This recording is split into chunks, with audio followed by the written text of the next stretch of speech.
ஜனவரி, பிப்ரவரி மற்றும் மார்ச். ஜனவரி,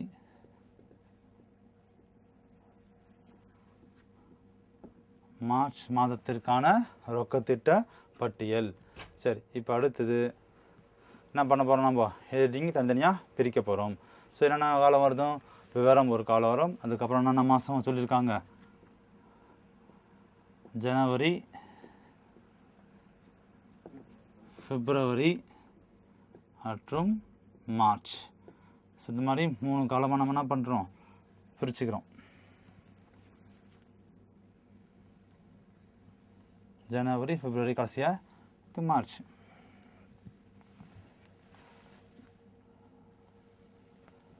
சரி, ஜனவரி, பிப்ரவரி, மார்ச் மாதத்துக்கான ரொக்க திட்டப்பட்டியல் நம்ம இப்போ பட போகிறோம். முதல்ல எடுத்துப்போம், தொடக்க ரொக்க இருப்பு எழுத போகிறோம். என்ன எழுத போகிறோம்?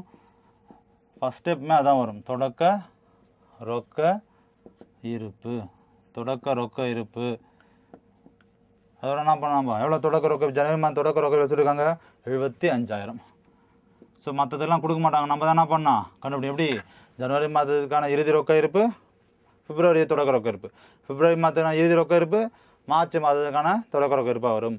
ஸோ ஒன்று எழுதியாச்சு. அடுத்தது இதில் எதாவது கூட்டணும், ப்ளஸ் திட்டமிடப்பட்ட ரொக்க பெறுதல்கள். திட்டமிடப்பட்ட ரொக்க பெறுதல்கள் நம்ம என்ன பண்ண போகிறோம்? அதோட கூட்டப்படும். இதெல்லாம் பெறுதல் இருக்குது, நமக்கு தெரியும் என்னெல்லாம் வருதுன்ட்டு. ஸோ அதில் என்னென்ன இருக்குது? இதில் ரொக்க விற்பனை இருக்கா? முதல்ல ரொக்க விற்பனை இல்லை. என்ன இருக்குது? கடன் விற்பனை கொடுத்துருக்காங்க. கடன் விற்பனை நம்ம எதை பார்க்கணும்? வாடிக்கையாளர். வாடிக்கையாளருக்கு எத்தனை கடன் வசதிகள் எவ்வளோ கொடுக்கணும்? நம்ம 2 மாதங்கள். அதாவது எப்போ நம்ம சரக்கு விற்றாலும் அது 2 மாதம் கழிச்சு தான் அதுக்கான பணத்தை கொடுப்பாங்க. இப்போ நம்ம எந்த மாதம் கணக்கு போட போகிறோம்? ஜனவரி. ஸோ ஸ்டார்டிங் மந்த் எது? ஜனவரி. அப்போது ஜனவரி மாதம் காசு வாடிக்கையாளர் எப்போ சரக்கு வாங்கிட்டு போயிருந்தா காசு கொடுப்பாரு? நவம்பரில் வாங்கின சரக்குக்கு அவர் என்ன பண்ணுவார்? ஜனவரி. ஜனவரிக்கு முன்னாடி 2 மாதம் தான் இருக்குது. ரிவர்ஸில் போய் பாருங்கள், டிசம்பர் இருக்கா? டிசம்பருக்கு முன்னாடி இருக்குது நவம்பர். அப்போ நவம்பர் மாதத்துக்கான விற்பனை செஞ்சதுக்கான பணம் நமக்கு எப்போ தான் வரும்? ஜனவரி. அதுமாதிரி ஒன்றாம் லைனாக தள்ளி வரும். டிசம்பருக்கு பிப்ரவரி வரும், ஜனவரியில் இருக்கிறது மார்ச்சுக்கு வரும். அப்போ 2 மாதம் என்ன ரிவர்ஸில் போங்க. கரெக்டாக என்ன பண்ணோம்? நம்ம ஈஸியாக சொல்லணும். நம்ம என்ன இன்னும் இங்கே ரொக்க விற்பனையில் என்ன இருக்குது? கடன் விற்பனை. கடன் விற்பனை எழுதுவோம். நம்ம என்ன எழுதணும்? வாடிக்கையாளரிடம் பெற வேண்டியது. வாடிக்கையாளரிடம் பெற வேண்டியது. இது பொறுத்தவரை எத்தனை மாதம் சொல்லியிருக்காங்க? கடன் வசதி காலம் 2 மாதம் சொல்லியிருக்காங்க. அப்போ என்ன பண்ணணும்? நம்ம 2 மாதம் கழிச்சு போகணும். 2 மாதம் கழிச்சு முன்னாடி ரிவர்ஸில் போங்க. ஜனவரிக்கு கடன் விற்பனை வாங்க. கடன் விற்பனை நேராக நவம்பர் மாதத்துக்கு நேராக எவ்வளோ அமௌண்ட் இருக்குது பாருங்கள். நவம்பர், ஏன்னா 2 மாதம் இருக்காங்க. ஜனவரி 2 மாதம் ரிவர்ஸில் பண்ணால் இருக்கும், டிசம்பர், நவம்பர். ஸோ நவம்பர் மாதத்துக்கு நேராக கடன் விற்பனை எவ்வளோ இருக்குது பாருங்கள்? 2,50,000 இருக்குது. அப்படியே லைனாக 3 மாதத்தை நம்ம எழுதிடலாம். 2,50,000 அப்படியே லைனாக போடிங்க. என்ன லைனாக சொல்லுங்கள்? 2,50,000, 3,50,000. அடுத்த அமௌண்ட்டை லைனாக பார்த்துட்டு வாங்க, 4,50,000. அப்படியே லைனாக எழுதிட்டா நமக்கு தப்பு வராது. ஈஸியாக நம்ம மார்க் வாங்கி 20 மார்க் வாங்கிக்கலாம். ஸோ என்ன நவம்பர் மாதம் 250. இப்போ டிசம்பர் இருக்கிறது பிப்ரவரி வரும், ஜனவரியில் இருக்கிறது மார்ச் வரும். லைனாக நான் ஒரு டைம் ஒன்று இப்போ கண்டுபிடிச்சிட்டா போதும். நம்ம அதுலேருந்து லைனாக 3 மாதம் கேட்டால் 3 மாதம் எழுதிருங்க, 2 மாதம் கழிச்சா 2 மாதம் போடலாம். புரியுதா? அது வாடிக்கையாளரிடம் பெற வேண்டிய இது எவ்வளோ? 2,50,000, இப்போ 3,50,000, 4,50,000. எப்படி கண்டுபிடிச்சோம்? 2 மாதம் கடன் வசதி காலம் சொல்லியிருக்காங்க. அப்போ ஜனவரி மாதம் கணக்கு போட போகிறோம். இப்போ ஜனவரிலேருந்து 2 மாதம் ரிவர்ஸில் போங்க. என்ன வரும்? நவம்பர் இருக்கும். நவம்பர் மாதத்துக்கு நேராக கடன் விற்பனை எவ்வளோ இருக்குது? 2,50,000. அதை ஜனவரியில் எழுதுங்க. அடுத்த மாதத்துக்கு அப்படியே, அடுத்தது அப்படியே லைனாக 3 மாதத்திற்கான விற்பனை கடன் விற்பனை எழுதிருங்க. வேதனா பெறுதல்கள் இருக்கா பாருங்கள். கடன் பெற்றது, சொத்துக்கள் வாங்கி விற்றது, இந்த மாதிரி ரொக்க பெறுதல் எதனா இருக்காப்பா? எதுவுமே இல்லை. அப்போ இதோட முடிஞ்சு போச்சு. இதோட நம்ம என்ன பண்ணோம்? டோட்டலுக்கு கோடு போட்டுடலாம். இப்போ கூட்டுறமே, இதுக்கு பேர் என்ன சொன்னோம் சொல்லுங்க? Very good. மொத்த ரொக்க இருப்பு. அதுக்கு பேர் என்ன? மொத்த ரொக்க இருப்பு. மொத்த ரொக்க இருப்பு கூட்டணும். இப்போ கூட்டலாமா? இப்போ கூட்டக்கூடாது, கடைசியாக கூட்டிடலாம். இப்போ ஃபார்முலா படி இதெல்லாம் எங்கெங்கே இருக்கோ அதை எழுதிடலாம். அதுக்கப்புறம் என்ன பண்ணோம்? எதை மைனஸ் பண்ணோம்? மைனஸ் திட்டமிடப்பட்ட ரொக்க செலுத்தல்கள். திட்டமிடப்பட்ட ரொக்க செலுத்தல்களை நம்ம இதுலேருந்து ரைஸ் பண்ண போகிறோம். இதில் என்னென்ன இருக்குது ஃபார்மட் படி? ரொக்க கொள்முதல் இருக்கா? இல்லை. கடன் கொள்முதல் தான் என்ன இருக்கும்? சரக்களித்தோருக்கு செலுத்த அப்படின்னு வரும். சரக்களித்தோர் செலுத்த வேண்டியது எத்தனை மாதம் கடன் மாதம் கொடுக்கணும்? நம்ம 2 மாதம் நம்ம கொடுத்துருக்காங்க. 2 மாதம் நம்ம சரக்கு வாங்கிட்டு வந்துட்ட பிறகு அதுக்கான பணத்தை 2 மாதம் கழிச்சு தான் கொடுப்போம். அப்போது சரக்களித்தோருக்கு செலுத்த வேண்டியது என்ன வரும்?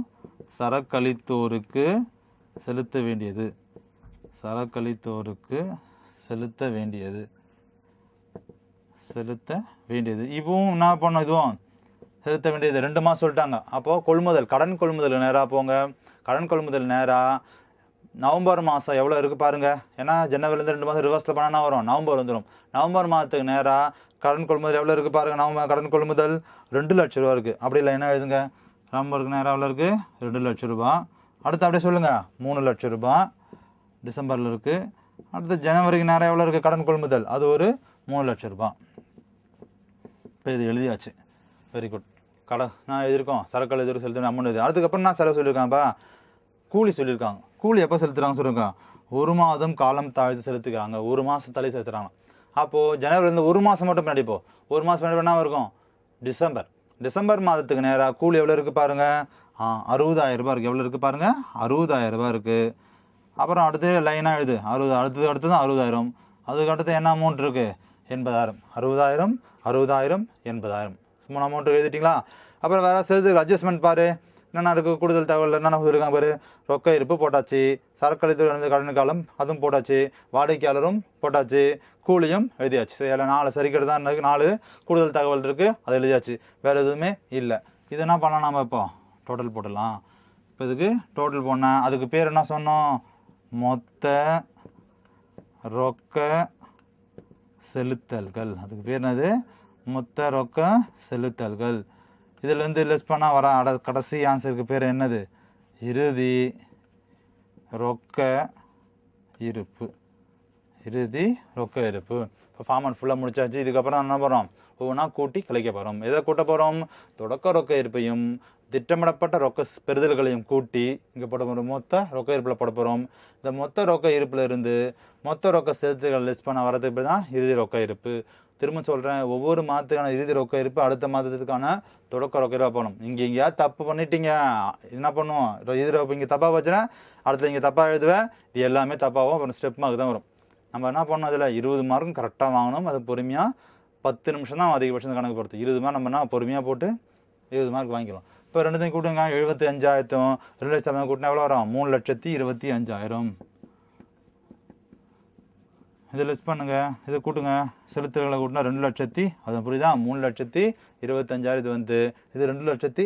அது அந்த லெஸ் பண்ணுங்க. 3,25,000 2,65,000 போச்சுன்னா மீதி எவ்வளோ வந்தது? 65,000. புரியுதா? 3,25,000 இந்த 2,60 லெஸ் பண்ண எவ்வளோ வந்து இறுதி ரொக்க இருப்பு 65,000. ஸோ ஜனவரி மாதத்துக்கான இறுதி ரொக்க இருப்பு பிப்ரவரி மாதத்திற்கான தொடக்க ரொக்க இருப்பில் போடணும். எவ்வளோ வந்தது? 65,000. இப்போ இது ரெண்டுத்தையும் கொடுங்க. 65,000 3 லட்சம் கூட்டினா 4,15,000. 4,15,000. இது 3,60,000. ஸோ இதை லெஸ் பண்ணுங்கள். 4,15,000 3 லட்சத்தி லெஸ் பண்ணால் எவ்வளோ வந்ததும் லெஸ் பண்ண சொல்லுங்கள். இன்னொரு லெஸ் பண்ணுங்கள் அப்படியே. வேறு எவ்வளோ வந்து 55,000. எவ்வளோ வந்து 55,000. ஸோ இந்த 55,000 என்ன பண்ணணும்? அடுத்த மாதத்திற்கான தொடக்க ரொக்க இருப்பில் போடணும். ஸோ 2 பண்ணால் 5,05,000. இது என்ன? 3,80,000. இப்போ 5,80,000 3,80,000 மைனஸ் பண்ண ஆன்சர் 1,25,000. முடிஞ்சு போச்சுப்பா. நம்ம 20 மார்க் வாங்கிட்டோம்ப்பா. ஈஸியாக என்ன பண்ணோம்? நம்ம 20 மார்க்கை வாங்கிட்டோம். என்ன பண்ணோம்? தொடக்க ரொக்க இருப்பு 75,000 கொடுத்துருந்தாங்க, அதை எழுதணும். அதுக்கப்புறம் ஃபார்ம் அப்போ என்ன எழுதணும்? ப்ளஸ் திட்டமிடப்பட்ட ரொக்க பெறுதல்கள். என்ன எழுதணும்? திட்டமிடப்பட்ட ரொக்க பெறுதல்களில் ஒன்றே ஒன்றா இருக்குது. என்ன இருக்குது? கடன் விற்பனை. கடன் விற்பனை எழுதக்கூடாது. இங்கே என்னன்ட்டு எழுதணும்? வாடிக்கையாளரிடம் பெற வேண்டியது. அது என்ன சொல்லியிருக்காங்க? 2 மாத காலம் அவங்க கடன் வசதி கொடுத்துருக்காங்க. நீங்கள் எப்போ சரக்கு வாங்குறீங்களோ அதுலேருந்து 2 மாதம் கழிச்சு பணம் கொத்த கொடுங்க. அப்போ நம்ம எந்த மாதம் கணக்கு போட போகிறோம்? ஜனவரி மாதம். இப்போ ஜனவரி மாதம் எப்போ காசு வரும்? நவம்பர் மாதம் விற்ற சரக்குக்கு ஜனவரி மாதம் காசு வரும். அப்போ நவம்பர் மாதம் எவ்வளோ சரக்கு விற்றுருக்கோம்? 2,50,000. அது அப்படியே லைனா 3 மாதம் போடும். 2,50,000, 3,50,000, 4,50,000. அது மீனா நவம்பர் மாதம் விற்றதுக்கான பணம் ஜனவரியில் வரும், டிசம்பர் மாதத்துக்கான பணம் பிப்ரவரியில் வரும், ஜனவரி மாதம் விற்றதுக்கு மார்ச்சில் வரும். லைனா மாதம் 2 மாதம் தள்ளி தள்ளி பணம் வரும். அடுத்தது மொத்த ரொக்க இருப்பு. இது கோடு மட்டும் போட்டுக்கோ, அது அப்புறம் எழுதலாம். திட்டமிட்ட ரொக்க பெறுதல்கள். செலுத்தல்கள் என்னென்ன இருக்குது? 2 தான் இருக்குது. சரக்களித்தவருக்கு கடன் கொள்முதல், சரக்களித்தவருக்கு செலுத்த வேண்டியது. இவங்களுக்கு நம்ம 2 மாதம் கடன் வசதி காலம். அது 2 மாதம் ரிவர்ஸில் பாங்க. ஜன வந்து 2 மாதம் பின்னாடி போனால் நவம்பர் வரும். நவம்பர் 2004. நவம்பர் 2004 எவ்வளோ இருக்குது? 2 லட்ச ரூபா, 3 லட்சம், 3 லட்சம் லைனாக நவம்பர், டிசம்பர், ஜனவரி மாதத்துக்கான பணம். கூலியை பொறுத்தவரை 1 மாதம் சொல்கிறாங்க. 1 மாதம் மட்டும். இப்போ ஜனவரிலேருந்து 1 மாதம் முன்னாடி போனோன்னா இருக்கும் டிசம்பர் மாதம் கூலி எவ்வளோ? 60,000. அடுத்து அப்படியே 60, அடுத்தது 60, அதுக்கு அடுத்தது 80. இப்போ தான் நம்ம கடைசியாக தான் டோட்டல் பண்ணோம். இது பேர் மொத்த ரொக்க செலுத்தல்கள். அடுத்தது இது ரொக்க எழுதிங்க. இப்போது இந்த தொடக்க ரொக்க இருப்பையும் வாடிக்கையாளர் செலுத்த பெற வேண்டியது பெறுதல்களை கூட்டினா 3,25,000. இது 2,60,000 கூட 2,60,000 வந்து மொத்த ரொக்க செலுத்தல்கள். இந்த மொத்த ரொக்க இருப்பையும் மொத்த ரொக்க செலுத்தல்கள் நம்ம மைனஸ் பண்ணோம். 3,25,000லேருந்து 2,60,000 லெஸ் பண்ணால் இறுதி ரொக்க இருப்பு 65,000. ஸோ ஜனவரி மாதத்துக்கு இறுதி இருப்பு, பிப்ரவரி மாதம் தொடக்க இருப்பு 65,000 போடுங்க. இப்போ கூட்டுங்க 4,15,000. இது ஒரு 3,60,000.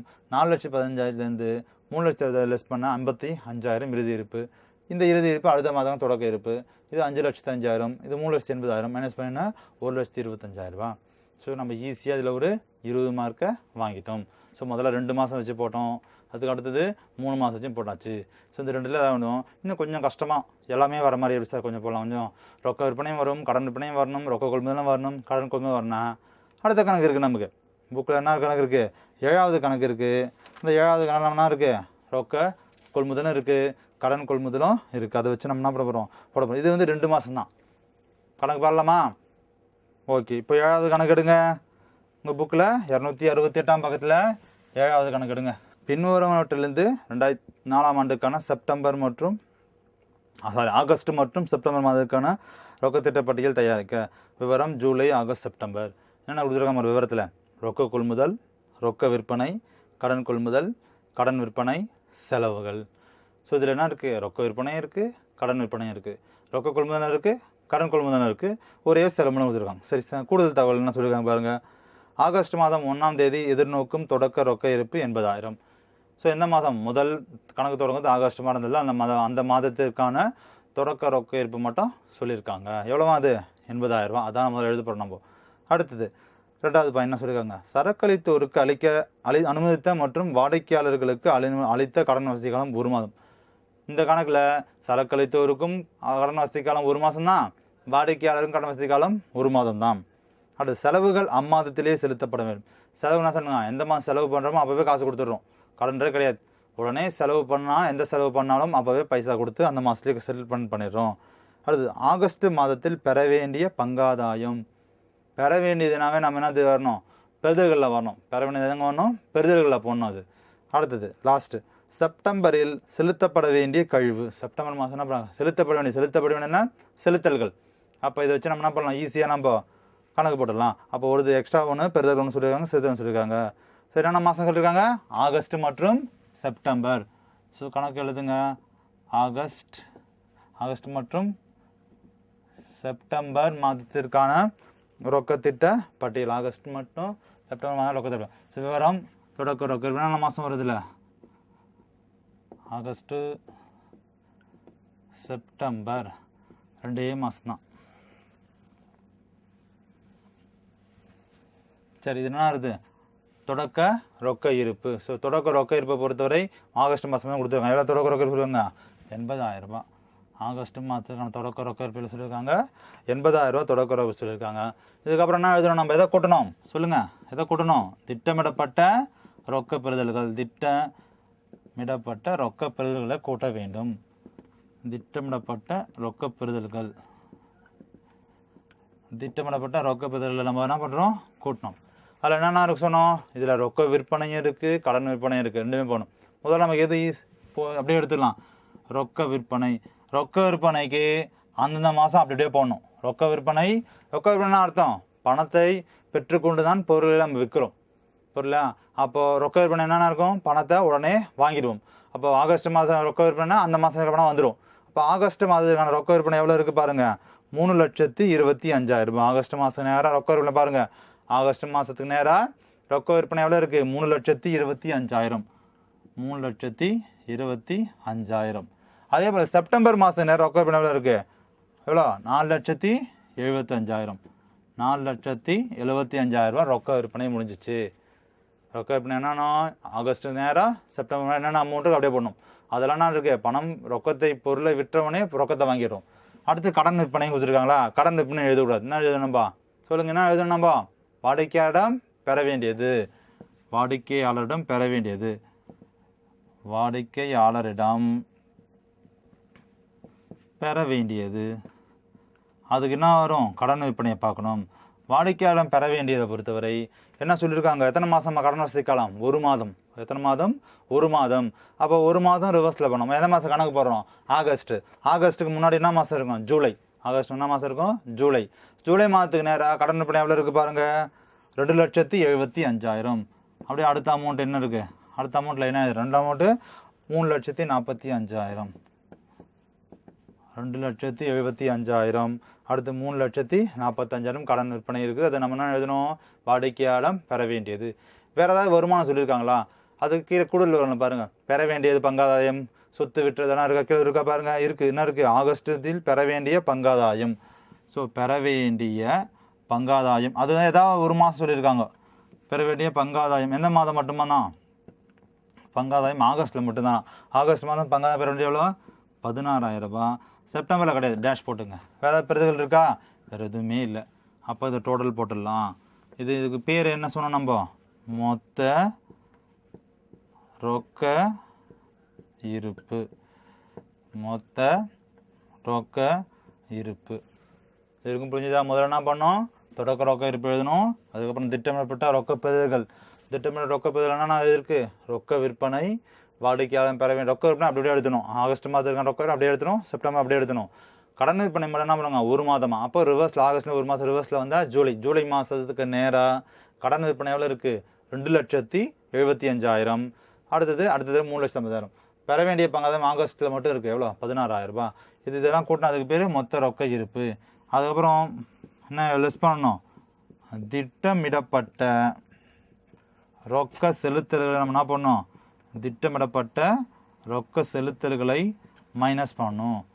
திட்டமிடப்பட்ட ரொக்க செலுத்தல்கள் என்னென்ன இருக்குது பார்க்கணும். திட்டமிடப்பட்ட ரொக்க செலுத்தல்கள் என்னென்ன இருக்குது பார்க்கணும். ரொக்க கொள்முதல் இருக்குது, இந்த கணக்கில் என்ன இருக்குது, ரொக்க கொள்முதல் இருக்குது. ரொக்க கொள்முதல் எவ்வளோ சொல்லியிருக்காங்க, ரொக்க கொள்முதல் பொறுத்தவரை அந்தந்த மாதம் அப்படியே போடலாம். சரினா சரக்கு எப்போ வாங்குறோமோ அப்போவே பணத்தை கொடுத்துட்டு வந்துடும். எப்போ சரக்கு வாங்கினா அப்போவே பணத்தை கொடுத்துட்றோம். ரொக்க கொள்முதல் எவ்வளோ இருக்குது, 2 லட்ச ரூபா. ஆகஸ்ட்டுக்கு நேரம் எவ்வளோ இருக்குது, 2 லட்ச ரூபா. செப்டம்பருக்கு நேரம் 3 லட்ச ரூபா. அடுத்தது கடன் கொள்முதல். கடன் கொள்முதல் அப்படியே எழுதுவோம்னா சரக்களித்தோருக்கு செலுத்த வேண்டியது. என்ன எழுதணும், சரக்களித்தோருக்கு செலுத்த வேண்டியது. அது எத்தனை மாதம் சொல்லியிருக்காங்க, கடன் வசதி காலம், அதுக்கும் 1 மாதம் தான். ஸோ சரக்களித்தோருக்கு செலுத்த வேண்டியது கடன் கொள்முதலில் போய் 1 மாதம் ரிவர்ஸில் பாருங்கள், செலுத்த வேண்டியது. ஸோ 1 மாதம் ரிவர்ஸ் ஆகஸ்ட் முன்னாடி என்ன இருக்கும், ஜூலை. ஜூலைக்கு நேராக கடன் கொள்முதல் இருக்குது, 1,45,000. அடுத்த லைனா அடுத்த அமௌண்ட் இருக்குது, 2,45,000. 1,45,000 ஒரு 2,45,000. அதுக்கப்புறம் என்ன செலவு இருக்குது, செலவுகள்னு சொல்லியிருக்காங்க. இந்த கூலி சம்பளம் சொல்லாமல் செலவுகள் மொத்தமாக சொல்லிட்டாங்க. செலவுகளை பொறுத்து என்ன சொல்லியிருக்காங்க சரிக்கட்டில், அது கூடுதல் தகவல்களில், செலவுகள் அந்தந்த மாதத்தில் அம்மாதத்திலேயே செலுத்தப்பட வேண்டும். அதை பற்றி ஒன்றும் சொல்லணும்னா அர்த்தம் அந்த மாதம் செலுத்துகிறாங்க அர்த்தம், புரியுதா. அப்போ செலவுகள் அதே மாதம்னா ஆகஸ்ட் மாதத்து நேரம் செலவில் இருக்குது 60,000. அடுத்ததுக்கு 70,000. 60,000 எழுதணும். அடுத்து கூடுதல் தகவல் இன்னொரு செலுத்தணும்னு சொல்லியிருக்காங்க. என்ன சொல்லியிருக்காங்க, கழிவு செலுத்தப்பட வேண்டியது. செப்டம்பர் மாதம் செப்டம்பர் அதுதான் கழிவு செலுத்த வேண்டியது. கழிவு செலுத்த வேண்டியது எந்த மாதம் மட்டும்தானா, செப்டம்பரில் மட்டும்தானா. இப்போ செப்டம்பரில் மட்டும் ஆகஸ்ட் டேஷ் போட்டுங்க. செப்டம்பரில் எவ்வளோ இருக்குது, 2,70,000 ரூபாய். 2,70,000. அப்போ இதெல்லாம் கூட்டணும் நம்ம. இதெல்லாம் கூட்டினேன், அதுக்கு என்ன அமௌண்ட்டுக்கு பேர் என்னது, மொத்த ரொக்க செலுத்தல்கள். அதுக்கு பேர் மொத்த ரொக்க செலுத்தல்கள். இந்த மொத்த ரொக்க இருப்பையும் மொத்த ரொக்க செலுத்தல்களையும் கழிச்ச வரத்துக்கு பேர் இறுதி ரொக்க இருப்பு. இறுதி ரொக்க இருப்பு. இறுதி ரொக்க இருப்புன்னு ஆட் பண்ணலாமா? ஆட் பண்ணுறது எவ்வளோ? இப்போ 3,25,000, இந்த 80,000, 2,75,000, 16,000 எல்லாத்தையும் கூட்டினா எவ்வளோ வரும்? 6,96,000 ரூபாய். 6,96,000. இதெல்லாம் கூட்டினா எவ்வளோ வரும்? 4,05,000. 4,05,000. இப்போ இந்த 6,96,000 4,05,000 மைனஸ் பண்ணால் எவ்வளோ வரும்? மைனஸ் பண்ணுங்க. மைனஸ் பண்ணுங்க. எவ்வளோ வந்து? 2,91,000. 2,91,000 ரூபாய். இந்த ஆகஸ்ட் மாதத்திற்கான இறுதி இருப்பு தான் செப்டம்பர் மாதம் தொடக்க இருப்பு வரும். எவ்வளோ வந்து? 2,91,000 இங்கே எழுதுங்க. இப்போ ஆட் பண்ணுங்க.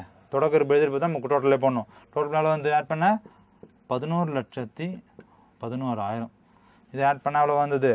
8,85,000. 8,85,000.